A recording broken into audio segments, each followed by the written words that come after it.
সাহাবী এসে প্রশ্ন করলেন, ইয়া রাসূলুল্লাহ আইয়ুন নাসি আহাব্বু ইলাইক, আপনার কাছে সবচেয়ে নারী পুরুষের মধ্যে সবচেয়ে শ্রেষ্ঠ প্রিয় মানুষকে? নবীজি মুহাম্মদুর রাসূলুল্লাহ, তার সামনে আবু বকর, তার সামনে ওমর, তার সামনে ওসমান, আলী, খাব্বাব, খুবাইব, জাফর, এই সাহাবীরা তারা ছিলেন। নারীরা তো পর্দার আড়ালে, বিশ্ব নবী পুরুষদের সামনে, তাদেরকে সামনে রেখেই সৎ সাহসের সাথে বলেছিলেন, আয়েশা, আমার কাছে নারী পুরুষের মধ্যে সবচেয়ে প্রিয় হলো আমার আয়েশা। সুবহানাল্লাহ। আয়েশা আত-তাহিরা আস-সিদ্দিকা বিনতু সিদ্দিক রাদিয়াল্লাহু তাআলা আনহা, যার ব্যাপারে হযরতে মাকুল রাহিমাহুল্লাহ আয়েশা সিদ্দিকা রাদিয়াল্লাহু তাআলা আনহার ছাত্র ছিলেন। তিনি মূল্যায়ন করতেন যখন হাদিস বর্ণনা করতেন। ইমাম শাআবী রাহিমাহুল্লাহ,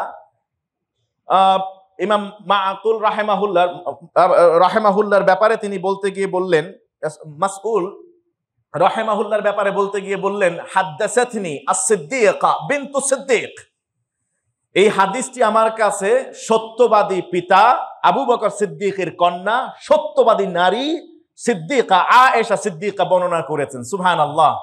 শুধু তাই নয়, তার আরো পরিচয় বলতেন, হাদ্দাসাতনি আস-সিদ্দিকাতু বিনতু সিদ্দিক ওয়া হাবিবাতু হাবিবিল্লাহি তাআলা। আয়েশার পরিচয় হলো তিনি আল্লাহর হাবিব জনাবে মুহাম্মদুর রাসূলুল্লাহ সাল্লাল্লাহু আলাইহি ওয়াসাল্লামের প্রিয় স্ত্রী। সুবহানাল্লাহ। হাবিবাতু হাবিবিল্লাহি তাআলা ওয়াল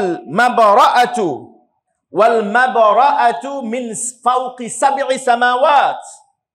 আর তিনি তো এমন একজন নারী যার পুত পবিত্রতার কথা, যার তাহেরা হওয়ার কথা, সচ্চরিত্রতার কথা আল্লাহ তাআলা ৭ আসমানের উপর থেকে বলেছেন। সুবহানাল্লাহ।